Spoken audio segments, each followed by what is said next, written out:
Halo teman-teman semuanya, kami dari kelompok 11 evaluasi hasil belajar akan memaparkan materi yakni penyusunan rubrik penilaian. Adapun anggota kelompok kami yaitu Sayyidah Nuriana Sufi dengan NIM 19021040280, Luki Dwi Puji Lestari 19021040271, dan Afifah Zana Saita 19021040259. Yang pertama ada pengertian dari rubrik penilaian. Rubrik penilaian adalah suatu panduan bagi fasilitator pembelajaran untuk melakukan penilaian yang konsisten dan dapat dipertanggungjawabkan terhadap mutu peserta didik. Rubrik penilaian biasanya digunakan oleh tenaga pendidik untuk mengukur kemampuan siswa dalam melaksanakan pembelajaran. Dalam rubrik penilaian ini terdapat kriteria-kriteria yang menjadi pedoman dalam penilaian terhadap peserta didik. Rubrik penilaian ini merupakan alat yang biasa digunakan untuk menentukan kriteria penilaian tugas. Sebagai alat penilaian, rubrik dapat membantu guru dalam menilai tugas siswa secara objektif, dapat memberikan umpan balik secara efektif dan tepat waktu, dapat menghemat waktu dalam melakukan penilaian, dan guru dapat memperbaiki metode pengajaran dengan mengevaluasi hasil rubrik yang ada. Materi selanjutnya yaitu cara membuat rubrik penilaian. Adapun hal-hal yang harus diperhatikan dalam membuat rubrik penilaian adalah sebagai berikut. Yang pertama yaitu menentukan jenis kriteria. Dalam suatu mata pelajaran, tentunya kita akan menentukan kriteria apa yang akan menjadi patokan, seperti pemahaman konsep, pemecahan masalah, penalaran, dan komunikasi. Perlu juga dipertimbangkan bahwa terlalu banyak kriteria yang dipilih akan banyak memakan waktu untuk penyekoran.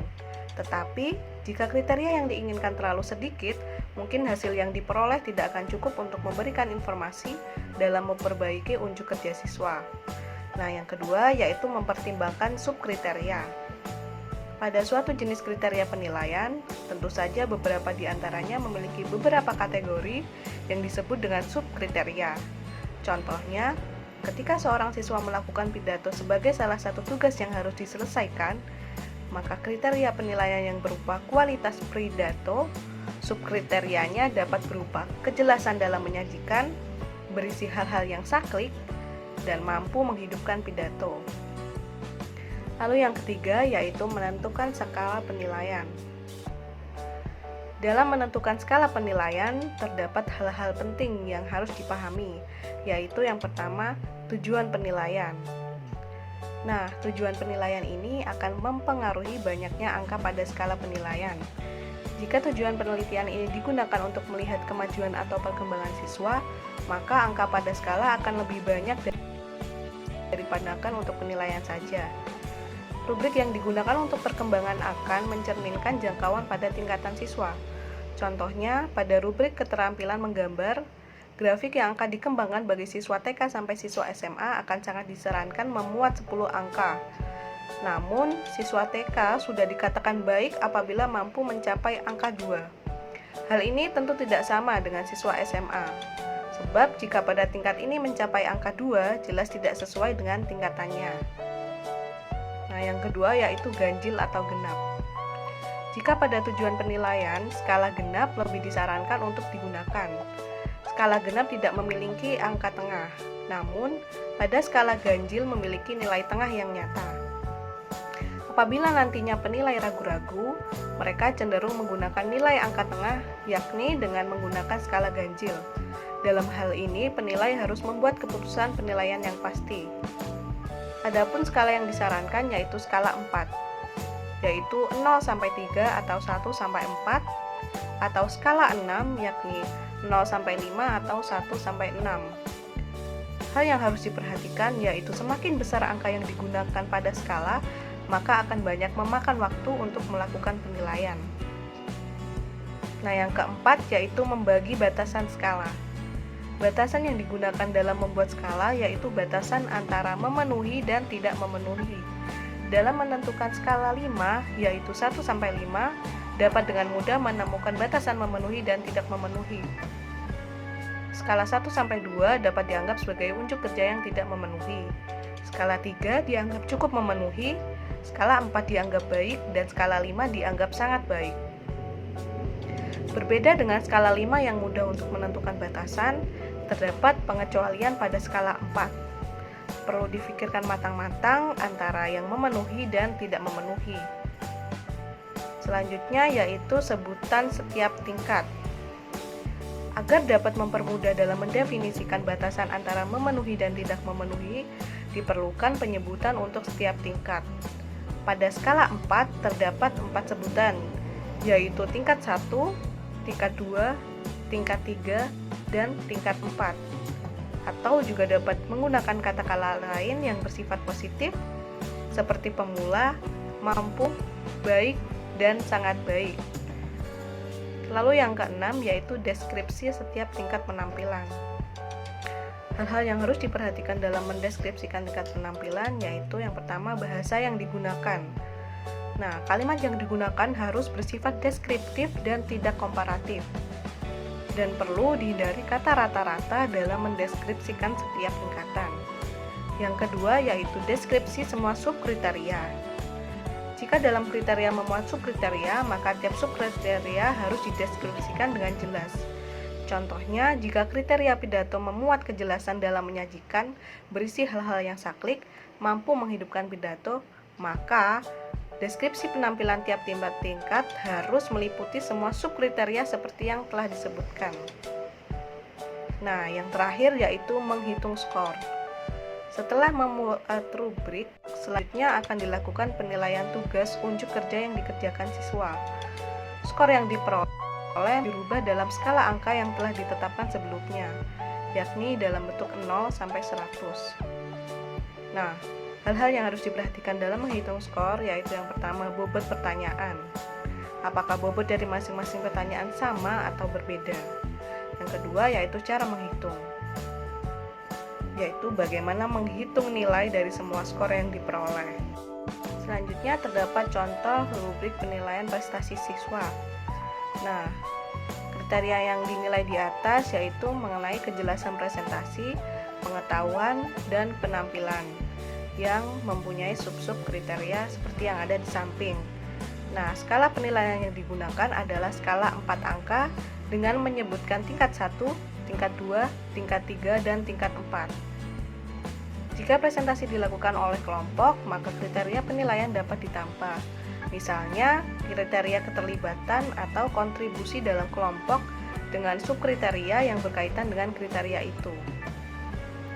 Misalnya, dianggap bahwa pengetahuan adalah kriteria yang terpenting dalam penilaian tersebut, maka penilaian diberi bobot 2, sedangkan yang lainnya diberi bobot 1.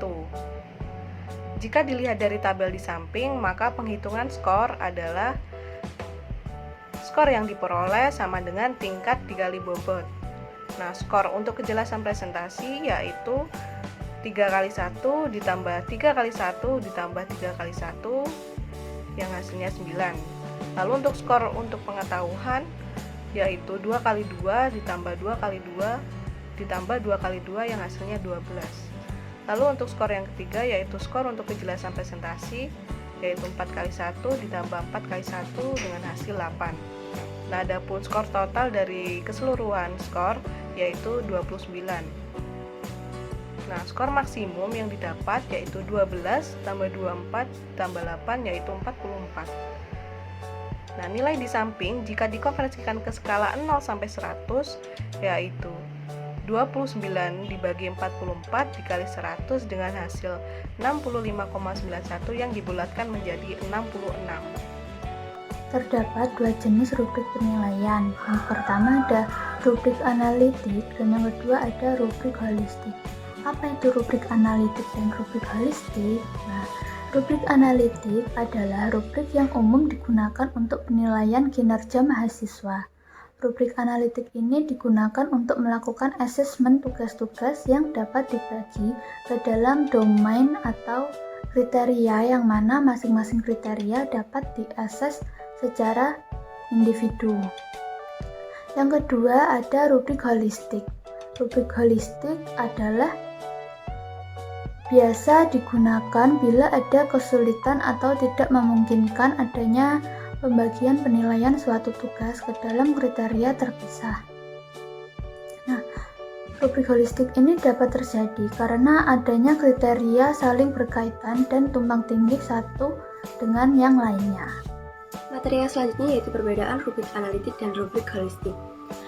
Dari aspek definisi, rubrik analitik yaitu penilaian yang dilakukan berdasarkan kriteria yang lebih mendalam, sedangkan pada rubrik holistik, penilaian dilakukan dengan pendekatan general impression atau berdasarkan kriteria yang sudah ditentukan. Dari aspek jenis penilaian, pada rubrik analitik menggunakan penilaian formatif dan memberikan penjelasan yang jelas mengenai hal yang dinilai, sedangkan pada rubrik holistik, penilaian dilakukan dengan menggunakan penilaian sumatif.